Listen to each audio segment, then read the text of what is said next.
महिला रॉंग साईडनं बाईकवर आली आणि रॉंग साईड दुचाकीवर आलेल्या महिलेने एका पादचारी व्यक्तीस ठोकरलं। यानंतर महिलेसह तिघांनी त्या व्यक्तीला खाली पाडून बेदम मारहाण करून त्याच्याकडील महागडा आयफोन जबरदस्तीनं काढून घेतला।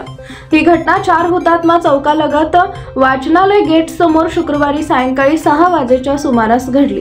विकास बाळासाहेब उदाने वय वर्ष 36 राहणार निंबर्गी तालुका दक्षिण सोलापूर ही ने वाचनालय जवळून शुक्रवारी सायंकाळी पायी चालत निघाले असता समोरून रॉंग साइड स्कूटीवरून एक महिला वेगाने आली। स्कूटीची धडक विकास उदाने यांना बसली, ते खाली जमिनीवर पडले। यानंतर वाद झाला तेव्हा या महिलेचे तसेच तिच्याबरोबर असलेल्या 2 जणांनी विकास यांना बेदम मारहाण केली। दगडानं तोंडावर मारून जखमी केला। ते रक्तबंबाळ अवस्थेत असताना या महिलेसह या दोघांनी त्यांच्या खिशातील आयफोन काढून घेतला, असं उदाने यांनी फिर्यादीत म्हटलंय।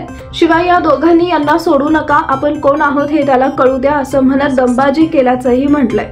फौजदार चावडी पोलिसात अज्ञात महिलेसह 2 जणांविरोधात गुन्हा दाखल करण्यात आलाय। जखमी विकास उदाने यांच्यावर बाल रुग्णालयात उपचार करण्यात आले आहे। त्यांच्या तोंडावर दाताला मार लागला असून पुढील तपास सहाय्यक पोलीस निरीक्षक जाधव करत आहेत।